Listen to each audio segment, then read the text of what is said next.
Schönen guten Morgen. Guten Morgen. I don't speak German at all, and I don't speak English neither, which make our morning very difficult. I just remember one poem in German, but part of that I don't speak German.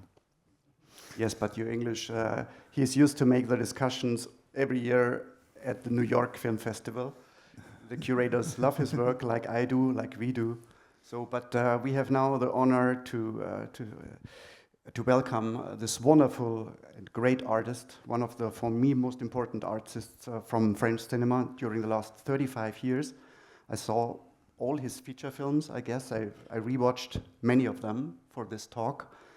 And I want to give always some glimpses of your work, and you are invited, to tell whatever you want. I just want to begin because the festival is beginning now, and to begin with you, an artist who is not only a great artist of French cinema, you're also a great film lover.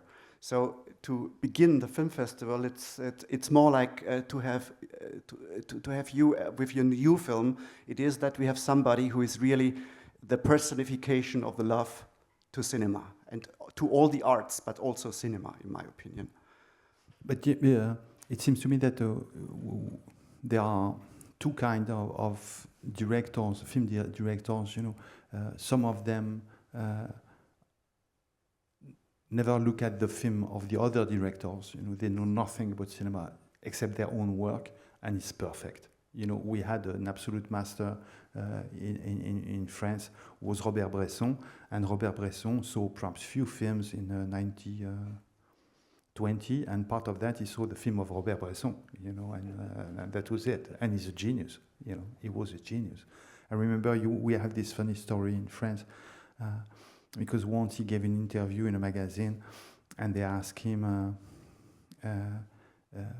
what is the last film you saw in a theater, and what is your favorite film this year? And he said, I saw James Bond. And the journalist was stupefied, Robert, and so it was printed in the French newspaper, Robert Bresson loves James Bond, which was absurd. And so I thought about it, and I imagined, I daydreamed about that, is that Robert Bresson never go to see films, but once his grandkids, brought him to see the terrible James Bond. It was not a good one, I can assure you, And so he saw suddenly there was color, James Bond skiing. He said, oh, it's impressive. I love James Bond, And so That was Roger Moore, right? Yeah, the Roger Moore. The Spy Who Loved Me. Yeah, it's not a good one. And, well, I'm not part of that kind of directors. I need to see the film and to admire films to make my own films. So if you didn't see the last film we will present this afternoon, Deux Pianos, we don't, of course, I don't avoid to speak about Deux Pianos, but of course you are invited to watch Deux Pianos, and afterwards we will have the conversation about Deux Pianos dans le cinéma. At 4 o'clock, you are invited to come at the cinema. But the film before was Spectateur, a film about filmmaking and more of that, a film about the art of cinema and a personal film, a personal essay, a personal approach also to, it's not a documentary, it's far from it, it's experimental and very, very inspiring. You are invited to watch it. And I want to start with your childhood. We have not the time to speak about every year in your life, but your childhood seems to be very important for you, how you met cinema. And I say one personal thing, because in Spectateur, you use many clips of films which inspired you. And I was weeping when I saw the part of Deer Hunter. There is in the film, there is a part of the Deer Hunter of Die durch die Hölle gehen, Michael Cimino. That was a very important film for me personally. I was 13 years old, and I convinced my parents to get me somehow in the cinema, because it was forbidden, of course prohibited under 16, and I looked even younger than 13. And this film was very important for me. Now I have some problem with the image of the Viet Cong and so on, and with war cinema like this, in general, but this scene also, the hunting scene with Robert De Niro in the mountains, and you use it, and I was weeping, and I said, okay, this guy is really completely. So that was something personal, and then now can you give us some glimpses about how you found your love to cinema when you were a kid? I really don't know, I really don't know. My parents used to go, my father was a salesman and my mother was a secretary, was working in a factory. And so we knew no one, in theaters or cinema or in the industry or, Yeah. So when I said to my parents that I would love to, I didn't know the word film directors, because I was looking at Italian movies, so it was regista or, Regi, for the German films, and director, producer, metteur en scène, I didn't know, producer, I didn't know, I wanted to be behind the camera and to fix the show, that was my goal. And I just have one memory about that, is when I arrived, when I was, I think, I was not 7, I was 8, and the school teacher asked me, the first day, in school, what do you want to be when you will be a grown-up? And I wrote, because I didn't know the name of the word for the job, for that kind of job.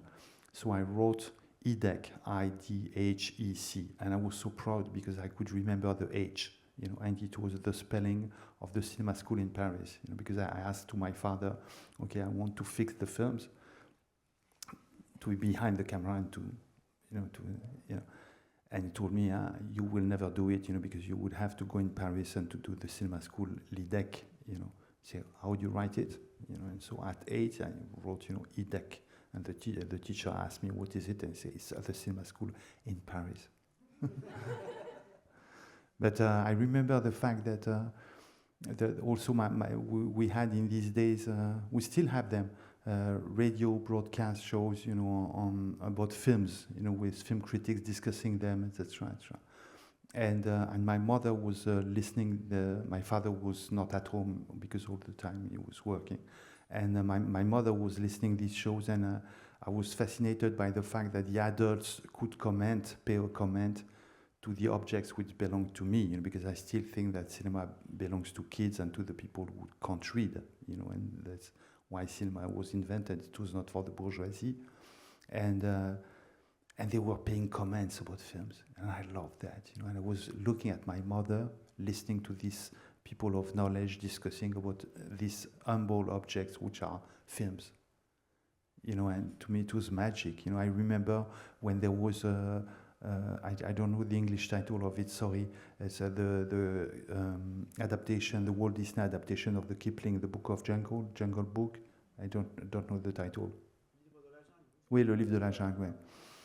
And I was listening the film critics speaking about the Jungle Book. It was strange, because it was bizarre to see these adults looking at my toys, and considering them so interesting. And so I knew, because of my father and my mother, that Walt Disney was quite controversial.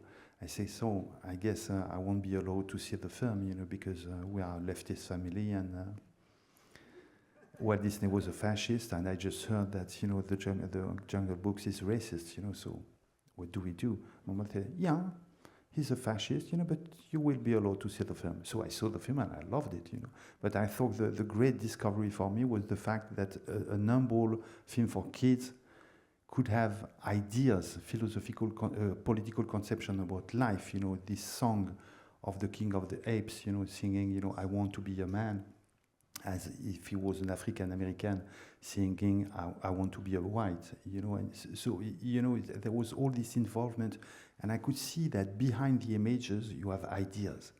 And that's what I loved in films, is as soon as you take an image and you screen it, it starts to be an idea, there is an idea hidden in the frame, and so that's what I love. Sorry, I've been very French. No. And so abstract. You also said that a gesture is an action. So maybe you can, because I heard you in other discussions and it impressed me. Maybe you can talk about this, that each gesture, also jede Geste, ist eine Aktion im Kino. It is a... It's tricky. It's a tricky one. No, no, but I think it's the Schwarzenegger film, was it, or Tom Cruise film? I don't know. no, it was on the Bruce Willis film. Yeah. No, not the same. Same Oh, film, come but on, different. we are speaking about Bruce Willis. I mean, let's be serious. Joking. Yeah, thanks. No, what's his name? I would like to, because we are in Munich, you know. I remember this opera that I saw on YouTube, and it was the Nozze di Figaro, and it was because I was supposed to work on a production. I declined, you know, because I know nothing about the opera. So to learn about opera, I was looking at all the different, and there was a wonderful production of the Nozze di Figaro by this Austrian stage director. I forgot his name right now, shame on me.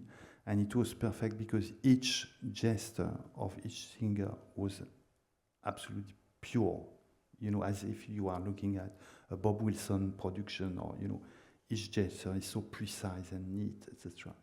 And what I loved in Bruce Willis is that, you know, you have this moment which is so poetic, you know, because he's outside of the building, you know, hanging to a rope, and he will crash against the window, and he will be killed, and the building is in fire, you know. And so he just think, and he's sweating and bleeding, you know, and he's taking his gun, and as soon as the rope is projecting him against the window, he's firing on and he breaks etc. And it's so pure, you know, it's beautiful. You know, I've been too long about that, you know, but I would jump to another. Do you know that each time that Hitchcock was doing let's say the silly films, the entertaining films, you know, that he was doing, each time that he was visiting France and meeting Truffaut, he was asking to Truffaut, do you know what Cocteau is doing? You know, that was his obsession, you know, because he thought that his films were the same ones than Cocteau, you know, one being a poet and the other one being an entertainer. And that's what I love in films, is the fact that there is no scale value. You know, each time I was lucky enough to meet Quentin Tarantino, he was asking me, you know, do you know what Claude Lanzmann is doing? Is he making a new one? And we say, yeah, The Last of the Unjust. Oh, great, you know. And each time, and I knew Claude Lanzmann quite well, you know, he was a friend. He was saying, do you know which next film will do Tarantino? It's strange, you know. And was saying, I remember Lanzmann saying to me, you know, you saw that Tarantino was the DP of one of his films. I think it was the film with the cars. Yeah, I say, Arnaud, you and I will have to go in Los Angeles to learn from that man. You know, Tarantino is the best. You know, it's so strange. You know, no scale value. You know, the most humble film is equal to the most noble film. You know, the scale value is for literature or theater, but in films, you have genius everywhere, you know, just like in an humble film with Bruce Willis. I switch now to another main topic, maybe of your films. This is Roubaix, your hometown in the north of France, close to Belgium. And it is like Hitchcockian, because Hitchcock is appearing in many of his films, and it's a Hitchcockian moment in a completely other way. In Arnaud Desplechin's work, that Roubaix is all around. Not only because there is this film Roubaix, une lumière, brilliant with Rusty Sam, and maybe one word about the film later, but Roubaix, of course, our hometowns are very important in a negative or positive way, but I think Roubaix, in your concern, is more than that. Can you give us a glimpse about Roubaix, what it is for you personally, except of the home of your father and your mother? When I was in the cinema school, I was really unhappy after the cinema school, you know, because I didn't find my own voice or my own path in the cinema school. What I was doing was crap, you know. It was not my films. It was the film of the cinema school, you know. But I was not able to sign it, you know. I escaped from my town, you know, which is that I hated so much, you know, like. I don't want to compare me to a genius, but it's Andy Warhol was in Pittsburgh, you know. how can, there is a song, a lovely song, by Lou Reed, the only thing that you can do when you come from Pittsburgh when you come from a little town is to hate it. It was that sort of relationship that I had with my city. And strangely enough, on the first film that I directed was La Vie des Morts, Life of Death, of the Dead, and I came back to Roubaix to make it. I had to come back, and I think that there is a writer who was so important in my, not as a filmmaker, but as a human being and as a reader, which liberated me a lot. It was Philip Roth, and all his books, novels, have a section which happens, in the little town that where they have the airport, just beside New York, and so reading all the novels of Philip Roth, I thought it's mythic. It's a city, where Philip Roth was born, and he's telling all this story. It was a Jewish city, etc., etc. And once I visited it, there was nothing to see, but it became mythical for him, and so it became the place I had to visit and to go again and I think that perhaps it's something which belongs to cinema, is that you can take something which is let's say on a film like Christmas Tale, you take a city which is the poorest city in France, the most violent one, the more gloomy one, and you try to, with the mise en scène, you try to make it glorious, to see the beauty behind the dull aspect of it, and to try to find the right angle and to try to find how life is sparkling, and even if the reality can seem dull, my task as a filmmaker is to show, So on Christmas Tale, I had this idea that it was a Christmas tale, so during Christmas, because of global warming, we don't have snow any longer, and so we said, okay, all the park will put it under the snow. It was fake snow for sure, and we had the two heroes doing their jogging in the snow in the park in Roubaix, and it was magic, And when you see the city for real, it's really pathetic, it's miserable, But with the snow, But if you know Roubaix with Roche diesem, it's it's also typical for your work. There are some, of course, we will speak about it, some issues which are going through many of your films. But on the other side, Desplechin is always that and that too. So you're never, you cannot pronounce Desplechin like that, because it's also the opposite. So he's very French, but also he's American as well. So, and many of your films are romantic, but many films are very different to the others. Roubaix is a film which is extremely different, and it's also of some significance, in my opinion, that this is your hometown, and you made a film there, which is, I would say, the only social realistic film you made. Mm-hmm. Although there are some romantic ideas. The personification of what Roche diesem plays has some humanism in it, and there is some romantic points there. But the image of your hometown, that was very interesting, that it's a feature, it's not a documentary. But can you talk about this a little bit? Sure. The Roubaix une Lumière is a remake of a documentary, As I was thinking when I started to think that I would make a film from it, I was thinking deeply about The Wrong Man, the Hitchcock movie with Fonda, was based on, on this film.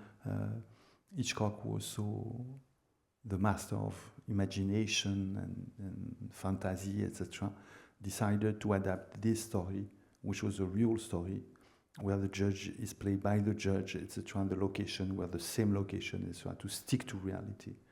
But it's a Hitchcock movie, so it's half and half. And so I was back home late in the evening, and there was this documentary playing, by Moscow Bucco on the TV, and it was written Roubaix police section, etc. So, okay, that's a film for me, So I look at the documentary, and the film was opening with these two women who are victims, of poverty, of, you know, a fire in their neighborhood, etc., etc. It's a disaster. So these two women, you know, because I was coming from that city, they were like sisters to me in humanity, you know, because I knew them, you know, because I met women like them, you know, in school or whatever, you know, friends of my parents, people who were in unions. And after that you realize that they commit a murder. But at the beginning of the documentary you say that they were your sisters or your brothers in humanity, and then you realize that they are monsters. But it's too late, you know, because you already recognize the sisters in their faces, you know. So what do you do with that gap, you know? And so I thought that my task was to make that film. But what I loved in your note is the fact that you were noticing, it's a curse for me,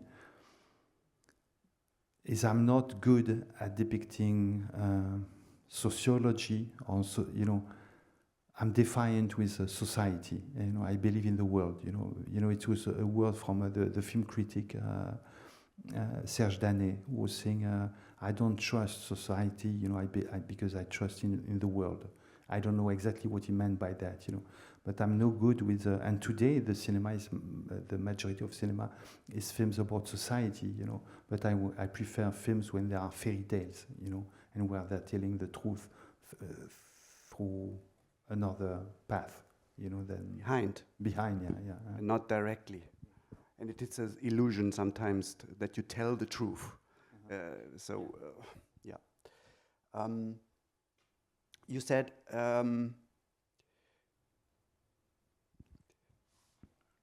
let me switch to another topic which is very important in your work. That is the burdens or the scars of the past. There are many protagonists in your film who are coming home after they have been abroad. This will be a very important issue in De Piano. He's coming home to Lyon, and a piano artist. And I think in many of your films, the past and the present is very, very important. Maybe we speak about this issue. Because that's the way I live, and so I suppose that other people are experiencing life in this. You know, that for me, time and past and present are always mixed. You know, and so I guess we all are. You know. Yeah, okay, I'm French. You know, so there was that book, and I refused to read it. You know, and which was called "À la recherche du temps perdu" by Marcel Proust. I read it since 10 years, in French. Oh, line after great. line with the German version. And now I restarted, and yeah. It's funny, it's linked to Urbaine Lumière, you know, because there was, so my father was, he was not in universities or whatever, he just did he started to work very young, you know, but he was a salesman, as I was saying to you, you know, so he was sleeping in a hotel each evening, you know, all over France, you know, visiting people to sell things, you know, meds, etc. And so in these days, you didn't have cell phones, and there was no TVs in the hotel, you know. And so that's how my father, he started young, you know, but my father read all the books on earth, you know, because he had nothing to do, you know, at 7, you are in your hotel room and you're reading, you know, so he read everything. And so we had a ritual in our family. So when we were 16, we were supposed to start La Recherche du Temps Perdu. Okay. So my siblings, you know, did you know, to be loved by their father, you know, they started to do the thing. But I was so superstitious, you know, because I wanted to make films since I was 8, and my father was saying, "You will never do it. You will never do it. You will never do it." So I said, my life is committed to popular arts, so I refused to enter into literature. So I was reading detective stories or, you know, stuff like that. So no, I won't read Proust, never, because if I'm reading it, I will finish as a teacher in Roubaix. Yeah. You know, so I don't want to do that. And so after that, I cheated, because when I arrived in Roubaix, in Paris, you know, I bought the Deleuze about Proust, to know what there was in the book, you know. So I read the Deleuze, and after that I read the other book, you know, the Barthes, you know, about Deleuze, etc. So I read books about Proust, but not the book of Proust, because it was forbidden, Finally, I cheated and I read it, but very late in my life. You did it the whole way through? Yes. Yeah. I'm working on it in French. It will last the next 30 years. It's quite good, actually. But you said... The last section is really fantastic. And I love the Raoul Ruiz adaptation, which is a great film. Underrated, but it's a great film. Which one? The Proust film. Yeah. The Raoul Ruiz adaptation of... yeah. And not the Schlöndorff, okay. No. Sorry, I'm in Germany, I'm not saying good things about the Schlöndorff, but the Schlöndorff is less good than the... It's nothing against Volker Schlöndorff, but let's speak about the film later, but I didn't mean that. But you said once that à la recherche du temps perdu, auf der Suche nach der verlorenen Zeit und das Newark is the name of the city of Philip Roth. Visit Newark. Newark. You once said that cinema is both. It is the research of the lost time, and it is the regaining of the lost time of Marcel Proust. Maybe you can refer to that. Oh, it's a line about. I won't answer to your question, because let's cut with Proust. Proust is for adults, films are for kids. So let's forget about that. But it's a line that I was quoting about in Spectator about a film director who has been very important in my life was Claude Lanzmann, the director of Shoah, and there was this philosopher who wrote about that. Is the fact that how can you save something when time is dissolving everything? How can you save something, some memories? How can you inhabit your own memories? How can you make them present and not from the past? How the past is occupying our heart, And so that a work of art as Shoah that you can see as a documentary piece is not at all that. It's a monument of philosophy and literature, and it's a building to reconstruct the past and to give you back your past. The past that has been stolen by the crime. And you can inhabit your world because of a piece of art, which is Shoah, which is So that was, and so I'm very confused, and I'm not explaining it well. But this philosopher put it in one line, so I quote that line in Spectator, and I did the job. Let's speak about your work with the actors. So I'm very much concerned about this topic because I was starting as a theater director, and I stopped because I find I'm not genius enough. And then I got a casting director. I'm working, besides this main job as a curator, I work as a casting director since 25 years. So if I speak about actors, it is very important for me. And I learned to work with actors here at Münchner Kammerspiele, that was in the 80s with Dieter Dorn and Peter Zadek. I'm a scholar of them. I'm a student. I was assistant to both at the theater. And but I didn't never reached their mastership, so I quit it. So, but you reached a mastership in working with actors. Let's maybe start with an alter ego of yours. That's Mathieu Amalric. Maybe you can give us a glimpse about how you discovered him for Comment je me suis disputé ma vie sexuelle in 1996, the film, your second film after La Sentinelle. And maybe we start with that. So we had such a long casting for My Sex Life. It was an endless process. So for those who didn't see the film, you have this hero who is not a hero, he's a teacher of philosophy, but a pathetic one, and he's with this woman since 11 years, who's called Esther, and after that he's in love with another woman, and then he met a third one, and you could be tempted by a fourth one, and so he's surrounded with all these women, and he doesn't know exactly how to behave, etc. And the casting director was asking me, so who is Paul Dédaleus? The serious question that the casting directors are asking you, who is Paul Dédaleus? What the fuck, I have no idea who he is. The actor will give me the answer, I don't have the answer. And so we met everyone in Paris, everyone.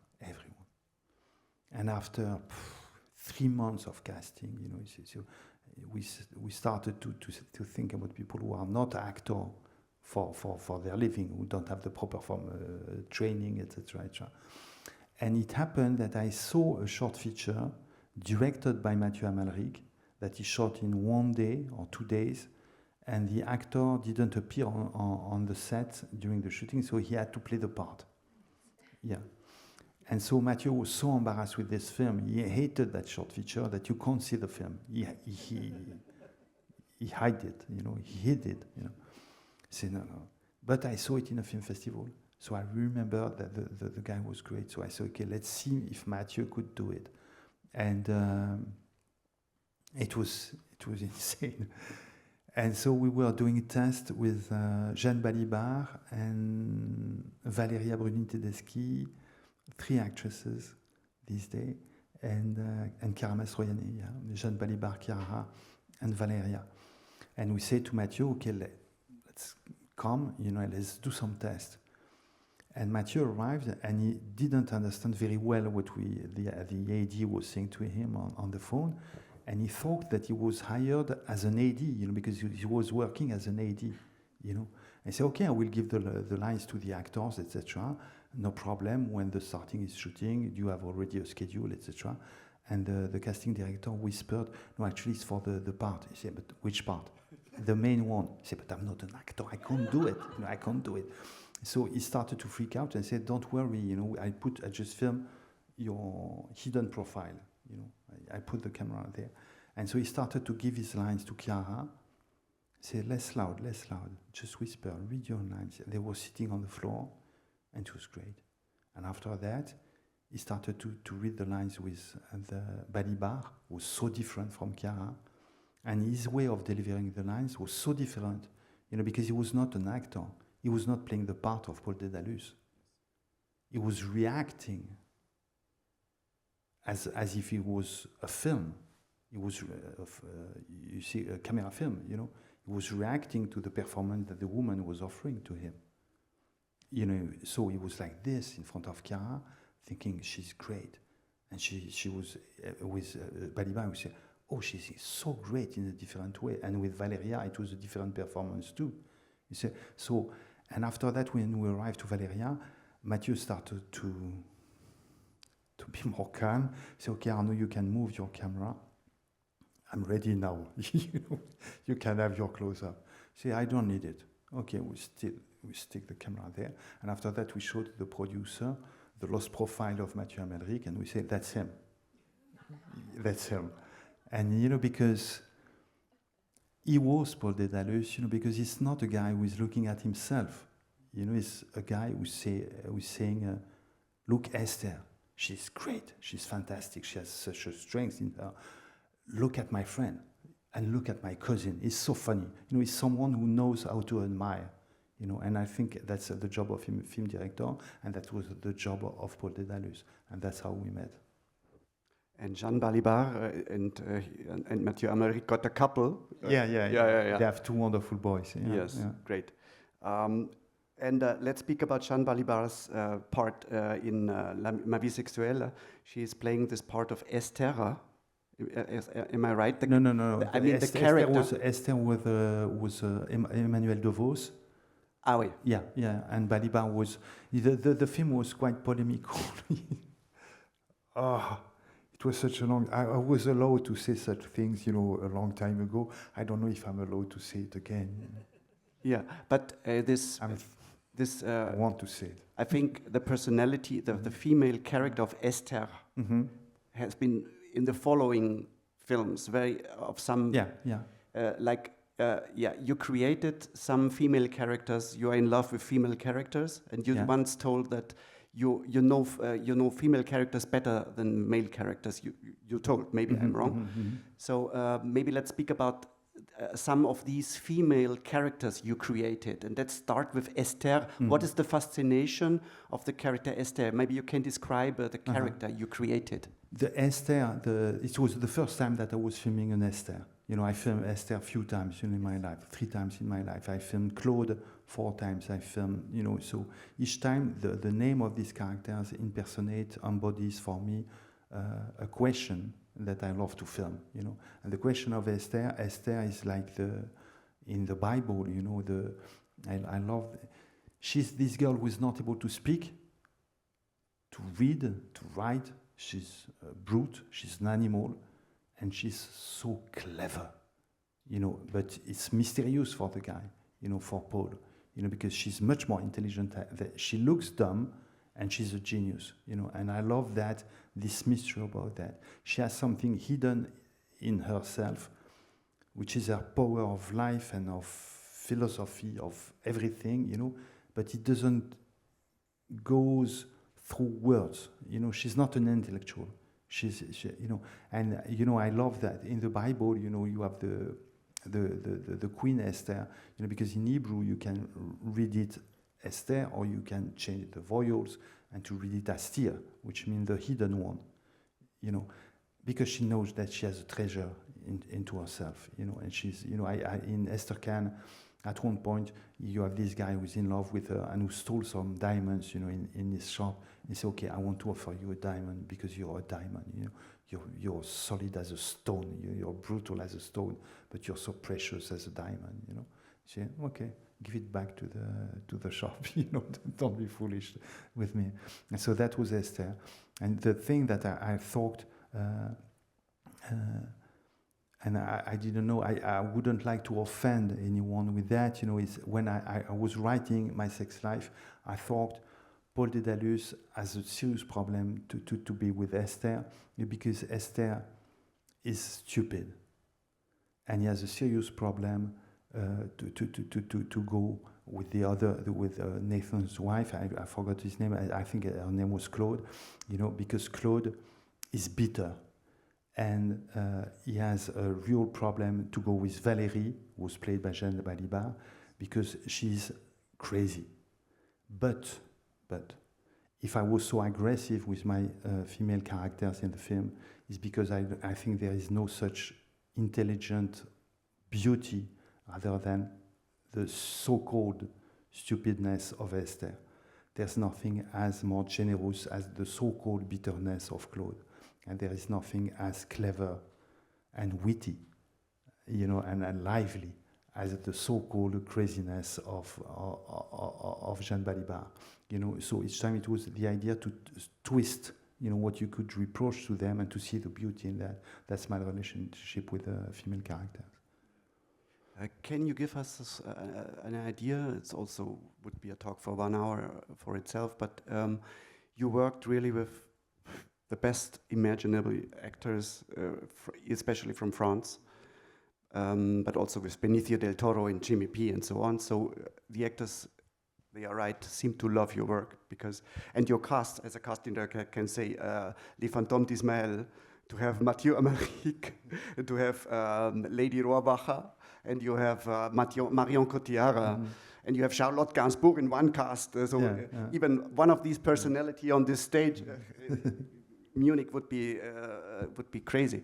So they love to work with you. So can you give us an idea how you, for example, how you approach the work with Marion Cotillard and how you approach the work with Charlotte Gainsbourg in a different way? Oh, it's so different.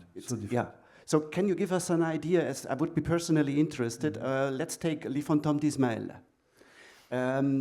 I don't mean these details, and I don't want to touch the secrets you have with these actors in working, but maybe how you got how you reached what you got from Marion Cotillard and from Charlotte Gainsbourg. I just could say two things, you know. Is first, you know, these days I'm rehearsing, tomorrow Monday, you know, I'm rehearsing for a theater play. So we have the cast who are reading the lines, etc., etc. You know, on Les Fantômes d'Ismaël, I worked with each actor, but just him or her and me, just reading the lines. So that way they know something about the film that the other ones ignore. They have, you know, and they know, and they have the responsibility of that truth that they own. You see what I mean? Yes. We are reading the lines. Okay, I remember the reading with Charlotte.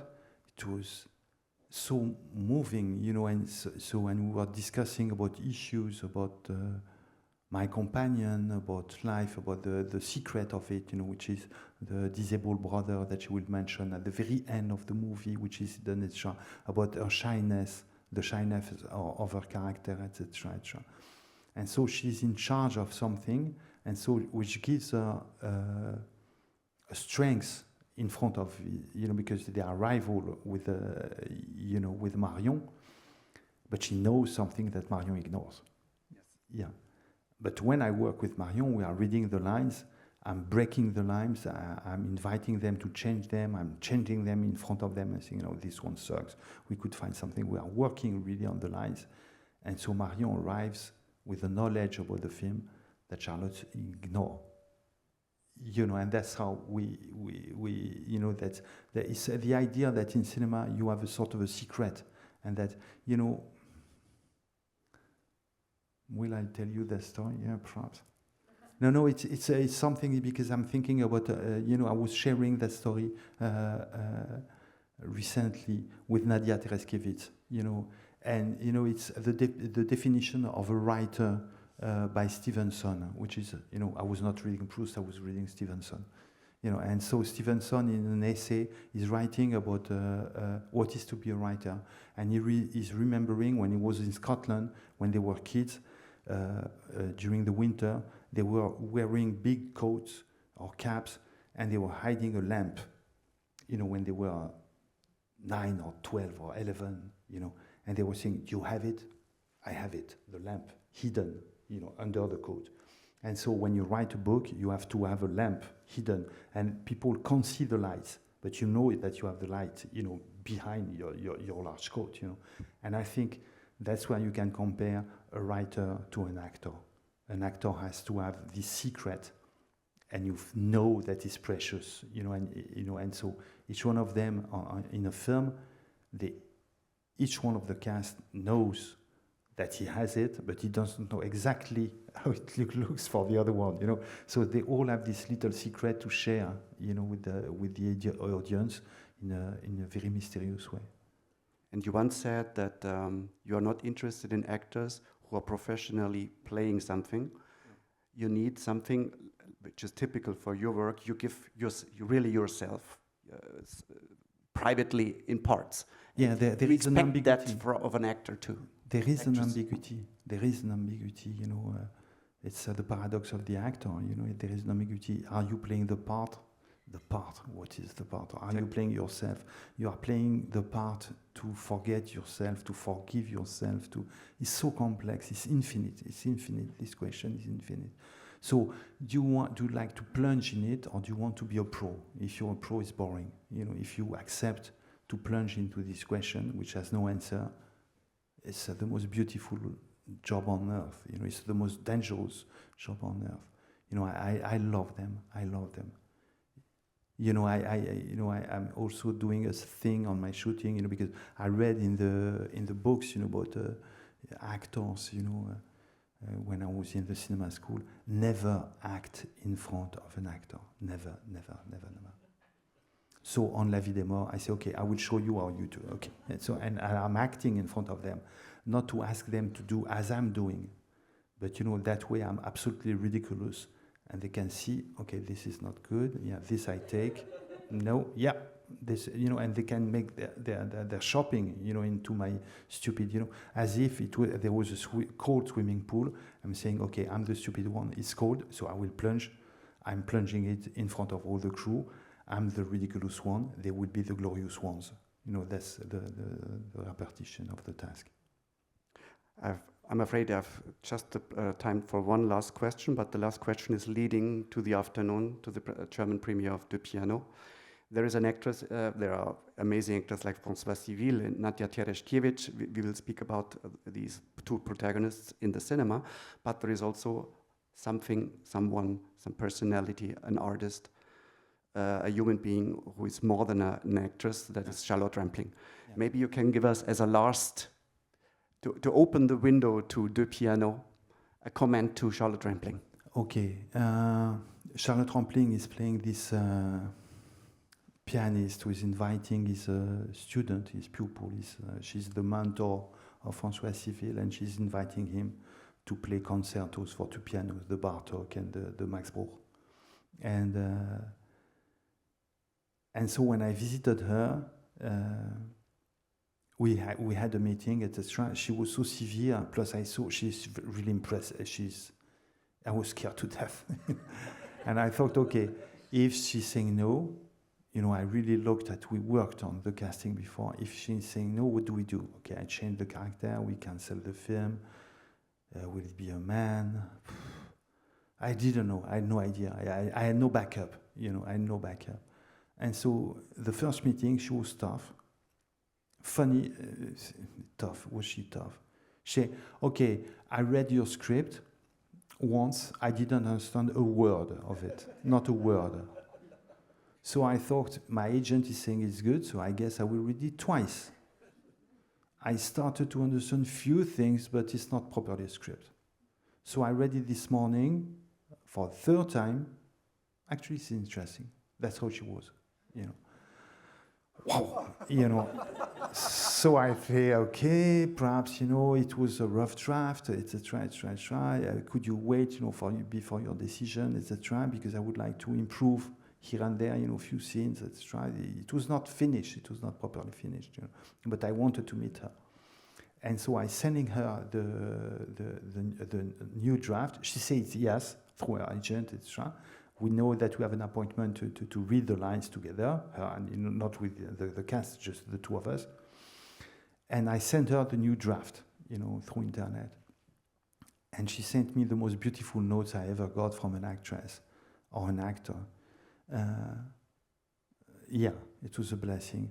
She sent me, Arnaud, here is Charlotte. I'm not the kind of actress who is changing a comma in her lines. I respect everything, each word. But in the scene 37, Elena is saying, I'm afraid, I'm scared. I am Elena, I've never been scared. How do we do? And and we had this meeting. I didn't dare to read the message. I asked to my companion, could you read it? Because perhaps she's refusing the film, etc. She said, it's good, you can read it. But the pride of this woman saying, I am Elena. It was such a gift for me. I am the character, And the beauty of a woman saying, I've never been scared once in my life. So how do we do?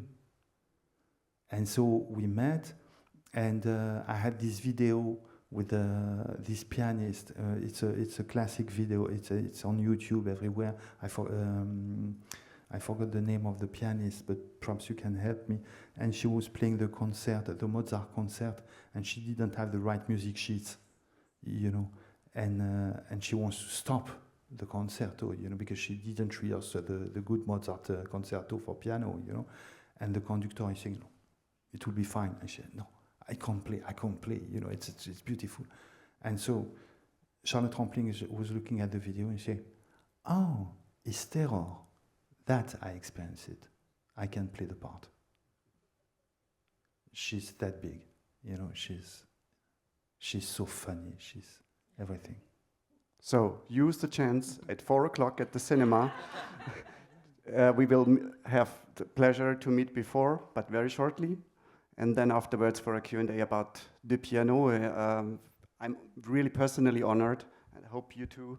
Thank you for this hour and the opening of the real opening of the FilmFest Munich. Thank you. It was a great moment. Thank you.